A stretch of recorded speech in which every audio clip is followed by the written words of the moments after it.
Okay, so I've continued working behind my fingers, running the razor along each section, just working on each section, not over directing, just working continually with each section.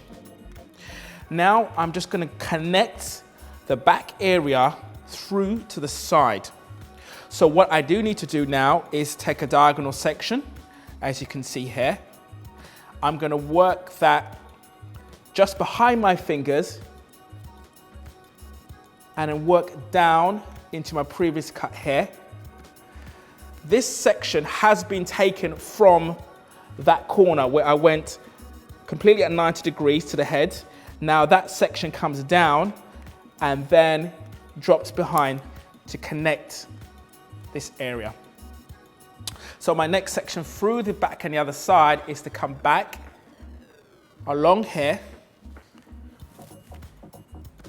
pulling that hair down this way, taking the unwanted hair or previous cut hair away. Just taking it out. You can find the guide, which is just there. Dropping that behind my fingers and working down.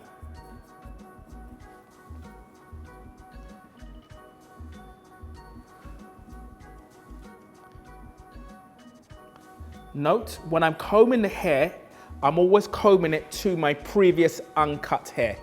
Never pulling it away from me because I don't want to build up too much weight. I want to continually push my hair in the direction that I really want to cut. So I'll come back in, pulling that around like so, dropping that to our next section, working through, lifting the hair up like so we can see that guide, which is just there. Let that drop out behind my fingers and running a razor down.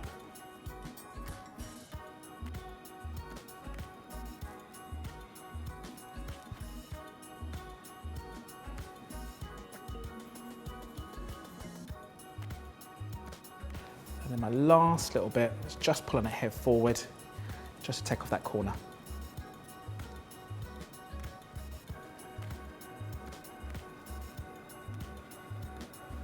Just a cross check.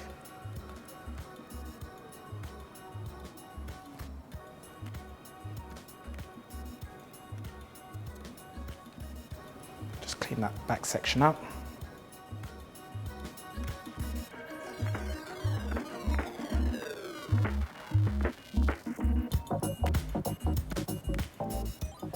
Again, just a cross check.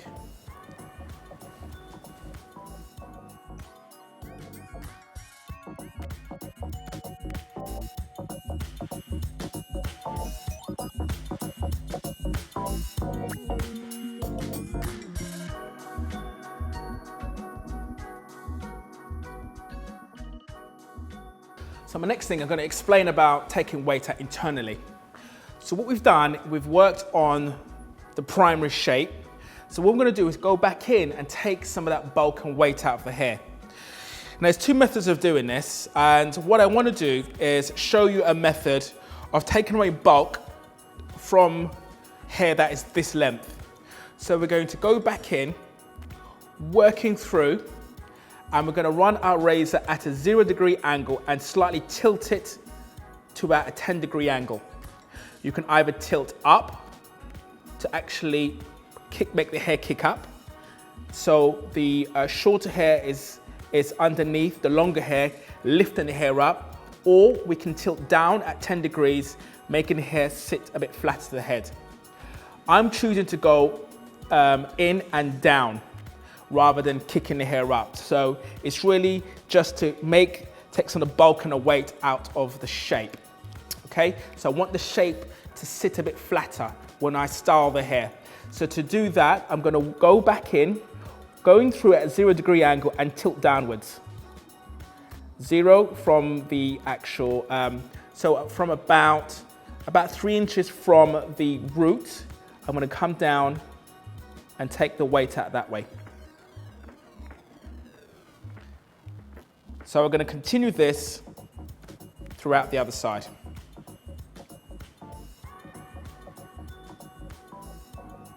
Taking my section through, working 0-degree angle, and then dropping it down to a 10-degree angle, moving the bulk and weight.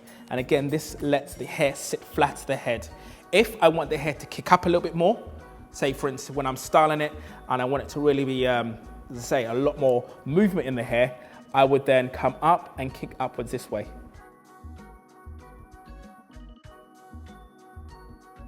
And as you can see, guys, that just kicks up naturally compared to the area at the front where we've not done that. So it naturally kicks up.